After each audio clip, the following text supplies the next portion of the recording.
All right, we're back talking about one of my favorite controls, part of Xamarin.Forms, the list view. I'm going to break down every single bit that you need to know about what is in the list view and how extensible it is, and why sometimes you want to use it over the collection view. So tune in.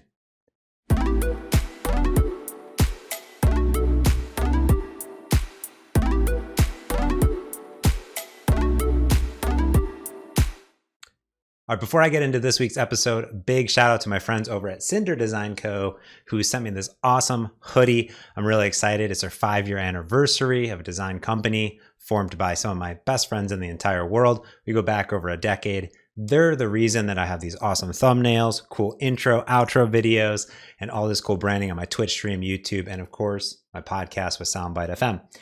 Now, if you're looking for some design work, check them out. I'll put a link in the show notes below.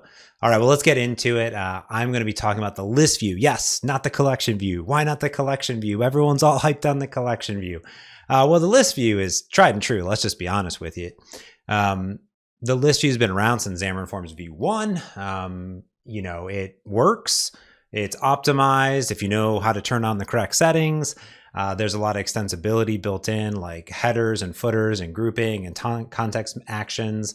And it just kind of works, to be honest with you. It's maybe not the most flexible to do crazy horizontal, vertical grouping shenanigans. That's where the collection view comes in. But you don't always need that. Sometimes you just need a list for a view and a list view to display some data. And I think the list view is at least a great place to start because it is going to enable you to display data in your app. And every single app needs to display data. Look at my Cadence that displays a list of cadence sensors that were found via Bluetooth, list view. Over inside of Island Tracker, actually I use a collection view there, but I started with a list view.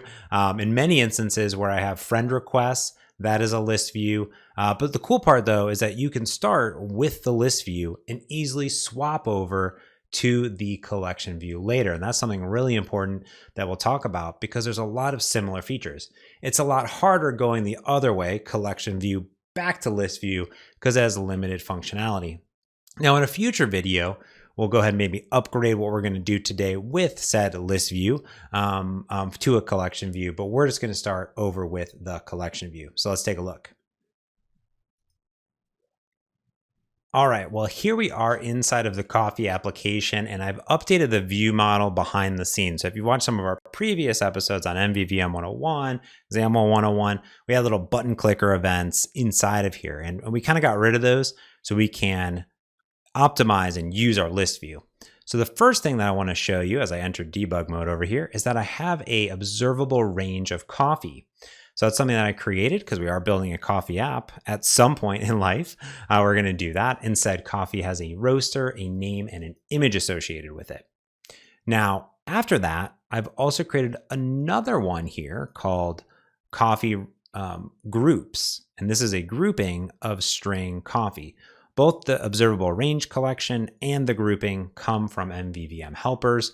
And what this does is it enables us to have a list of lists. And that's really cool for grouping where you want to have this key, which is going to be our string up top that we can display ahead of everything. Now I also created an async command of refresh command. That's normally where you pull data down from the internet. Here, I'm just going to go ahead and kind of wait 2 seconds and then continue on. And again, async command from MVVM helpers. And then all I'm going to do is populate said coffee and coffee groups inside of here. I have some coffee roasters such as Yes Please and Blue Bottle. And some of their most recent coffees. I'm a subscriber of Yes Please. Originally they were Tonks, got bought by Blue Bottle, and then they did their own thing again. Now they're Yes Please. I'll put a little affiliate code down the bottom. If you're looking for great coffee subscriptions, give them a go. That's it. Here's our simple refresh, is busy, task delay 2000, nothing. Let's go to our coffee page. It is blank. It is beautiful. Let's check it out. Woo, look at that. It's amazing. All right, so let's go ahead and clean this up a little bit and let's start using our list view. So I'm just going to go in. I'm just going to say list view. Boom, we got a list view. Amazing.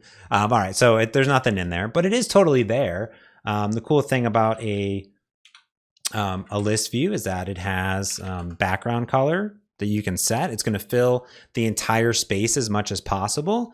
And additionally, you do not and you should not put it in a scroll view. It already has scrolling capabilities built in, so be aware of that. It's already good to go, okay? Let's maybe not make it background color red. I like to make it transparent because sometimes I find that there's a difference between like iOS and Android with color backgrounds. And then that way I know that, you know, hey, just this one background of the page is the color that I want in there.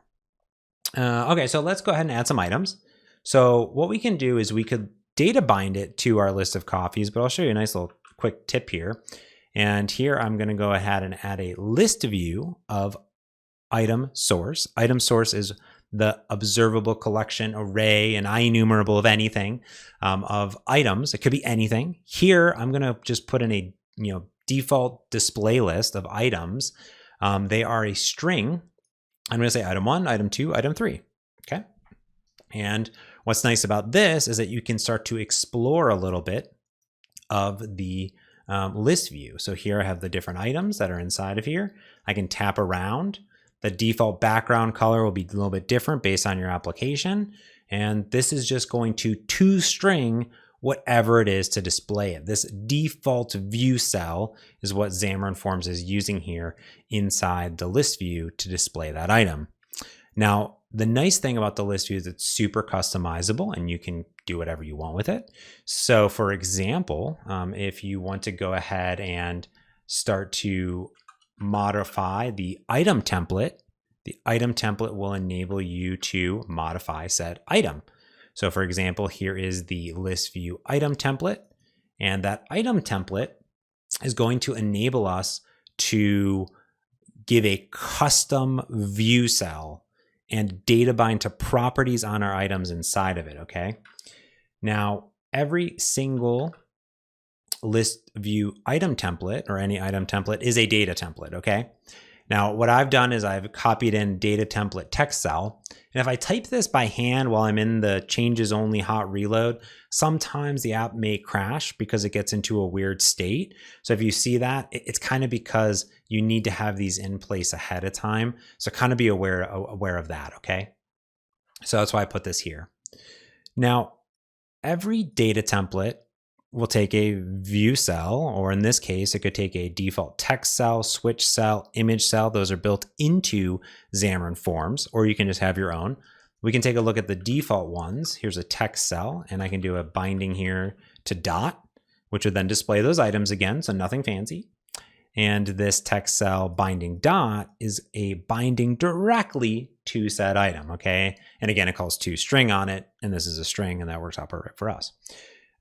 This text cell also has a detail on it, and I can do a binding to dot. There we go. And now we see item 1, item 2, item 3. And you can see I get these click events right built in.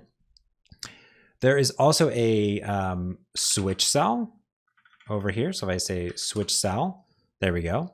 Now there is no detail, but there is just text and I get switches. So if you needed that, that's really nice. And there is also an image cell, which is also kind of nice. That has text and it also has a detail. And again, I'll do a binding to dot and boom, we're good to go. Now we don't have any images though, and that's a bummer. So let's get some images, okay?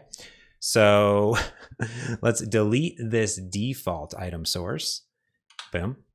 And let's do a data binding here, an item source, binding to coffee. There it is, boom. And now we have, well, I guess we have coffee, coffee, coffee, coffee, because it's toStringing it over here. We actually need to fill in the different text properties. So now we know this is name and this is roaster over there. Now, if you remember, there's also an image, which was set to the image property. This is just a string to a URL, but it totally works the same, where I can do image source, a binding over here to image, and Xamarin.Forms will automatically download those images for me, which is kind of super nice. Now, this is a pretty good looking cell, but it's not super customizable, right? It has some features in it that I like, but maybe I want, like a frame and I want it to have drop shadows. I want it to be super duper nice. Well, you're going to need to create a custom view cell at that point. These image cells, switch cells, and text cells are really best for things like a table view. Those allow you to shove different pieces of content in. It's not the prettiest control in the world, but it totally works. Most of the time in applications, you are going to put in a custom view cell instead of an image cell. So again, I'm going to go ahead and remove said image cell and put in a view cell. Now, there's a very stark contrast between ListView and collection view when it comes to the item template. And in fact, with the collection view, they got rid of the view cell concept. And that's really nice because it removes one hierarchy of cells or views that are represented. There's really nothing to do in this view cell. It's just syntactical sugar at this point. But be aware that when we do our future episodes on collection view, that we're not going to talk about view cells at all because collection view doesn't have it. But we're in ListView world, so it totally has it. So let's totally wrap it here. All right, let's do something simple like put a label over here, text over to binding name. All right, and now we're back. Yay, we did it. We did it. All right. Let's get a little bit fancier here, okay? Let's put in some padding over here of 10. And okay, that looks pretty good. Let's do vertical option center. And now we're in the center again. And let's do something very simple over here. Let's do like font size, 40 or 50, right?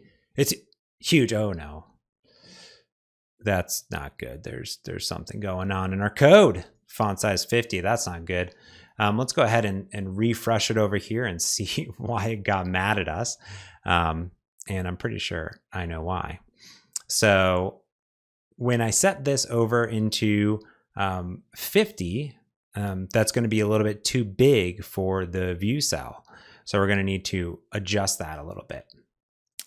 This is great. Because remember I said sometimes things crash. Well, be aware here that, hey, we have data types associated here with our view model. And now that we're outside of just compiling our application, we're actually going to need to set the data type for the item inside of here. So we can do x:\data type, and then we'll do model of coffee.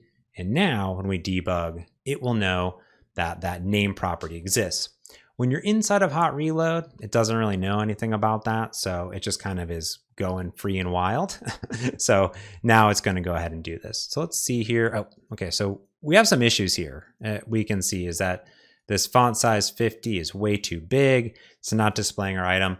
And that is because the list view itself, the item by default height is fixed. I think it's around 66 pixels or so, or density pixels or whatever it is. So we need to do a few things here. The first thing we need to do is we need to say has uneven rows, and I can say true. And what that will do, if we go ahead and adjust this padding back and forth, maybe back up to 10, there we go. It will adjust that height for us automatically. See that there? Now you can also say row height 100. And when you do that, and we go ahead and change this, and we'll change it back here, over here, you can see that we can set it to, it's still going to be uneven, right? So I'd have to set that to false.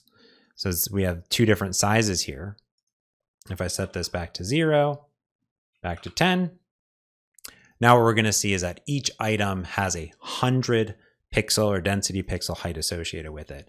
So for me, I always like to just go ahead and set this to true over here, and that will take care of it 100%. And we'll go ahead and refresh that view, and just like that, we're good to go. Now we can really pretty this up. In fact, what we can do is we can wrap this, this label now inside of a frame. There we go, which is looking pretty good. All right, see, we have these different items inside of here. We'll maybe just make this large or something like that. That'll be good. Now we're good over here. What we could do is maybe put this inside of a stack layout over here.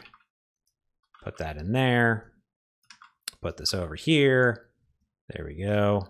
And then maybe this will be the roaster. And then again, what we'll do is let's go ahead and wrap all of this in another stack layout over here. And then let's put an image in here, source over here, and we'll do a binding to image. Boom. And now we'll get an image. All right. Orientation, horizontal. Boom. And let's go ahead and make that a little bit smaller. So let's make this width request 100 maybe. Let's see how that looks. It's a little big. Maybe 66. There we go. And then here what we'll do is we'll do a vertical option center and oop. All right, it's a little mad at me. I think what's happening whenever I make a change is that it's sort of reloading that view. So it's kind of keeps going up and up and up and up and up. So sometimes when you're really diving into these data templates, it can be really tricky. I'm pretty sure in collection view, you won't have that issue at all because of how it automatically handles caching for you. But I think just hot reloading and some of this stuff gets a little tricky, but it's not the worst in the world when you're messing around with this. So let's go ahead and get it back up. Boom. All right. So we have our stack layouts, our frames, and things are looking pretty good. I'm pretty happy with that so far. The other thing we could do with this frame is we could do like rounded or corner radius, maybe like 20, and that should look pretty good. And then has drop shadow true. There we go. Cool. That's looking pretty good. Now, a few other things that we can do inside of this list view is that we can actually set the separator colors here. So if I wanted this to be red, for example, now we have this red going on. Let me zoom in so you can kind of see it. There's a red separator. The other thing you could do is you could make it transparent, but in this case, I could say separator visibility. We gotta move this over a little bit more, equals none, okay? It's a nice little feature, and now our separator is completely gone, all right? That's pretty nice in general. We can get rid of that there. All right, now there's a few other things built in to the list view that you should totally know about. So beyond the item template, there are a few other things such as headers and footers over here. So for example, I will go ahead and shove in some code and we see this beautiful header in here. There's just header and footer. In fact, you can just set over here the header to text, and then it will display text over here if I zoom in. But you know, that's not super great. But the header and footer is nice because what it enables you to do is set anything you want above or below the list view. So it goes on the bottom. So if you have like anything on top, it'll scroll away from it. It'll do everything with it there. Now I am going to stop this and let's go ahead and go to our view model. And what I'm going to do is I'm going to go ahead and just add more items here into our list. Just so we can see more items and see the scroll happening over here. I think that's probably worth it. So let's go ahead and do that really quick over here. So this header, of course, is not super pretty, but it is something that you could obviously optimize and put anything in. You put anything in it.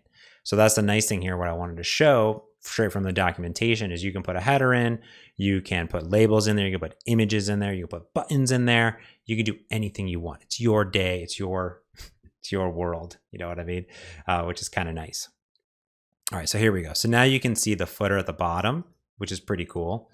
What I often like to do in the footer is like put a button in there, right? And then you could say like, you could say text load more in there, right? And then you could go ahead and say something like vertical option center or horizontal option center. And then we should get a button in there. I think we just need to reload our list. So let's see if we can default that there. And let's go none again. Delete the footer really quick here with our hot reload acting up on me. There we go. Our load more button over there. So you could do something like that where it's load more, or as it scrolls, you can kind of put like a little loading indicator in there if something is visible there. And that's kind of pretty nice. Same thing up in our header. We're able to do is obviously change these colors here, do something like a horizontal option center and say coffees of the world, right? And let's just go ahead and remove and paste that back in. There we go. Let's go ahead and get that in and out. Now we got our coffees back. Good to go. So there's a lot of nice things that you can kind of do inside of here, right? You're able to really customize this look and feel of it. There are a few other things that I'll totally say that you can do though, is not only have headers and footers, but on every view cell, you can also have context actions. This is kind of cool too. So view cell dot, and you can have this thing called a context action, okay? And these are menu items. And this is actually really cool because you can say text, maybe favorite over here.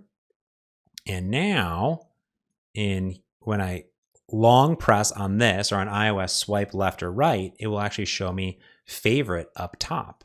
So I can long press on this and boom, I'm good to go.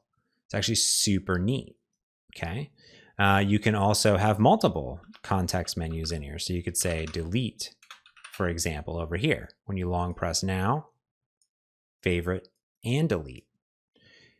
You can optionally make some of these destructive. So I could say true. And now when I go ahead and bring this up, you won't see anything different on Android, but on iOS, it'd actually be red instead of not red. So it's kind of cool. So there's a lot of options that are inside of here. So I do like that quite a bit. Now, I will go ahead and preface that it's not really customizable, right? You're not really swiping left and right. There is a brand new swipe view that you could use to give you consistency. But if you just want to get started, you can use some of these context menus right away, okay? Really nice.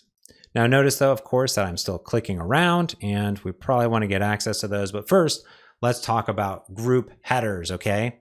This should be really cool and we'll see if we crash a hot reload or not. So all this entire time, we have been talking about coffee straight up, just coffee in a list.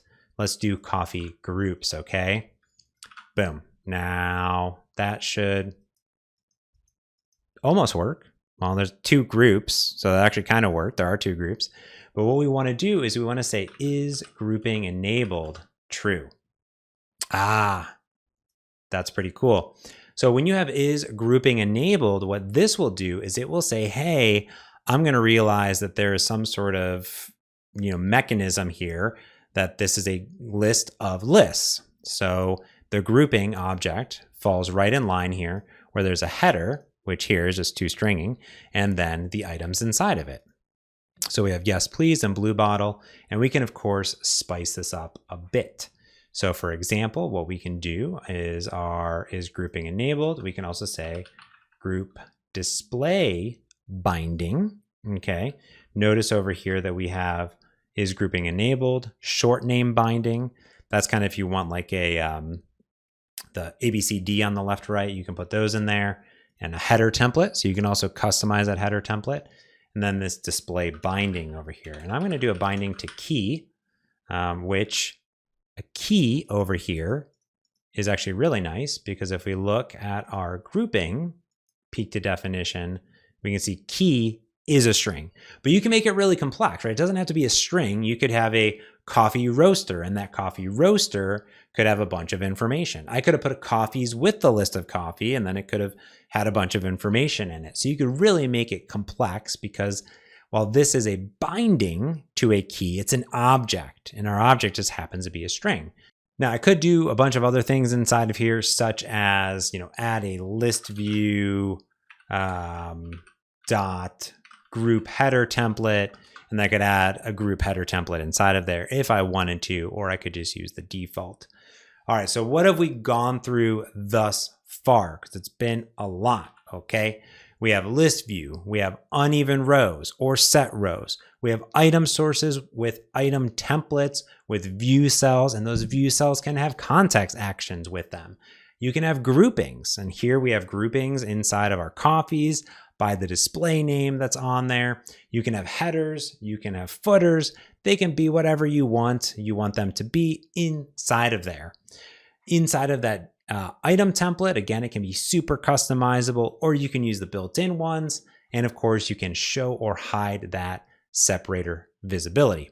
All right, well, there's actually still a few more things here. Before we jump out into the code, what I want to show you is another one, such as is pull to refresh enabled, okay? That's a cool one where I can just say true. And now I actually have pull to refresh enabled in my app. That's pretty cool. What I could do also is I can say is refreshing, and I can do a binding over here to is busy. And I like to do mode one way, a way it only updates it, only I update it, not the pull to refresh updating it. And I can also say refresh command, okay? I can do a binding to refresh command. Whoa. So what I'm able to do is pull to refresh. It should wait for about 2 seconds and then go away. Whoa, how cool is that? You can also even change the refresh color. If we make it, let's just make it red. Why not? And now it's red. So that's built in. You don't need to do anything. It's just all built in automatically to the list view. All right, refreshing, pull to refresh. What else is in here? Oh, cell optimization. Let's get into that puppy really quick. Now, by default here, the list view will create new cells every single time, and that's not super optimized. So the team came up with something that they call CachingStrategy. That's super duper important over here, and you should always set it to recycle element. The default is retain element. There's recycle element and data template, because I didn't even get into data template selectors, which is a whole nother episode. But recycle element will give you the most optimized performance over here. All right. All right. Now, before we go and get out of here, let's go ahead and do something else over here, which is click and do something on the page. So there's a few different events that you can do inside of here. One is item selected. Okay. There's also item tapped, which is another event. Those are two different events. Tap, tap, tap. Selected is when the selection changes from one item to another item, okay? And as you saw when I was selecting items, it kept it selected. So you will have to manually deselect those, okay? No matter what. The other thing we can do down over here is we could have a clicked event on our menu item and just go ahead and add that in there. So I just want to add some defaults over here behind the scenes. Now you're saying, James, you're not using MVVM. Oh my goodness, why aren't you data binding these and doing all this stuff? That's a whole different video. I will get into that and talk through that code next week. So tune into that, okay? But let's go ahead and just simply boot this up and see what events we get in our list view and which ones we want to use, okay? This will be super duper nifty. So I did need to stop hot restart to restart it because I was doing some code behind, and we're going to get in here, okay? So that's one thing. That's why I stopped and restarted. But often, your list view properties can look kind of this big as you're sort of building it out. So don't be scared by that. But hopefully our list view is looking pretty good with our beautiful coffees. Let's see over here. There we go. Now, if I tap on one of these, I get an item selected and I get an item tapped event because I tapped it and I selected it, okay? Now, if I tap it again, look over here, I get a tapped event.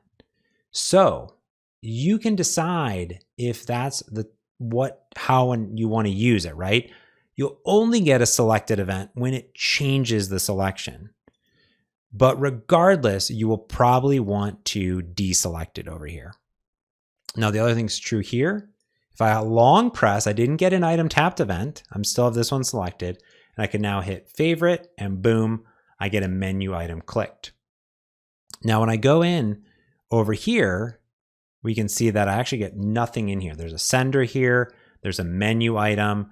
And I could look up some different information inside of the sender. So this is actually kind of important, is inside of this menu, we can see that I have a bunch of different properties on here, and I'll show you how to get access to that coffee, because at some point down here, the binding context will be empty. But our root here is the menu item. So let's go ahead and do a few things. Here's what I like to do. When I'm playing around with this, whenever the list view item is tapped, I just like to null it out, okay? I literally like to do this. List view over here, sender dot item selected equals null, okay? Now the reason I do that is because I want to sort of automatically deselect it no matter what. All right, so I'm just going to boot it up, and we're going to see the difference here of what our application looks like just by setting it equal to null for item tapped. I never use the item tapped event as a selection, because there's an item selected event that gets fired less. So if the user just taps on it really quick, it's going to do the tapped event twice. And that's something that I think is really important to kind of like finesse inside of here. So let's go ahead and like tap, and look at that. Actually, since it's not selecting it ever, it deselects it. We get that nice little drop shadow in the code behind. I'll talk about in the future how to like get that on top. There's a way of doing that there, but this is something that's quite nice just to select that there. Now what we can do though is we could do something like this. I could say var item, I'll just say coffee, actually that's a better item, equals list view over here. There we go. Sender dot selected item as coffee. Okay. Now, whenever I tap on an item, I'm going to try to cast a selected item to coffee, and if coffee equals null, we'll return. Okay. Else, what I'm going to do is I'm just going to do something simple, which is I'm going to say display alert coffee selected, and we will do coffee dot name. Okay. So notice that the selected item is a binding to the physical item that's inside of there. And of course, I'll need to put an async inside of here, or else I won't be able to do it. But I get that actual item back. Okay. That's super duper important. So I actually get that item back. All right, let's see. It's going to go ahead and probably stop building. And let's go ahead and build it up here. Now, there is a few other options. You don't need to put in this item tapped event. Sometimes I don't. Sometimes at the very end, whenever I'm done doing anything in this item selected area, I then set it to null. Totally acceptable too. I think that the UI looks a little bit better when you just null it out in the item tapped, but that's like a U type of optimization. But notice that here, even though I get item tapped, I always get item selected, even though I'm deselecting it right away. Like the order of operation always works here. And I'm always getting the correct item, and I'm deselecting it no matter what. All right. That's super duper nice. Boom, ba-boom, ba-boom, right? I like that. So that all works perfect. Well, let's talk about this favorite, because I need to get hold of that coffee. All right. So let's go ahead and do that. What I can do now is I can say var coffee, and I'm going to say menu item sender dot binding context as coffee. Okay. I'll do the same thing here. If coffee is null, return, and we'll say coffee favorited. So this binding context here is what's going to allow us to get access to that coffee under the hood. And that's what's super nice about it. Now, there are ways to do data binding this to a command inside of our view model with relative bindings. Again, we'll talk about that in next week's episode, where we MVVMify this code behind here. I'm not against code behind. I had some people write some comments about, oh, MVVM, you got to do everything. Just a little bit much. I have all sorts of tap events, click events, UI interactions in my code behind. You do you. That's what I like to say. You live your life and go to town. That's what I like to do. All right, so now if I long press on this, now notice I don't get any of these other events because I didn't select anything. It's smart enough to know. But I can say favorited. Boom, I favorited my coffee. It knows it right away. We can add a breakpoint down here. Let's go ahead and do it again. favorite, our coffee. Boom, we have all of our information here, just like we would assume. Boom, it's awesome. It's good to go. All right. I think maybe I have now covered everything inside of the Xamarin.Forms ListView. Maybe, I don't know, there's a lot more to it. There's probably other optimizations, data template selectors, a whole bunch more I could go into. But honestly, if this wasn't like the optimal, most amazing ListView 101 overview of everything you possibly need to know, I don't know what is. I took a lot of time putting some prep notes from the documentation together to really guide you through building out this kind of really pretty looking coffee app so far. I mean, just adding a little frame, making like nice little cells looks pretty good in my opinion. But I really hope that you enjoyed this. If you do have any questions about the list view or like, hey, how do you do this? Let me know and I'll make some future episodes. Maybe not as long as this one, but this is literally called Everything You Need to Know About List View. So it kind of hopefully is everything you need to know. I hope that you found this super enjoyable, and I do hope that you subscribe to my channel right down over there and ding that notification bell. That will make sure that you get alerted when I put out new episodes, which is basically every single Thursday, and sometimes every Tuesday too. I post all of my live streams on here that I do on Fridays over at twitch.tv/JamesMontemagno.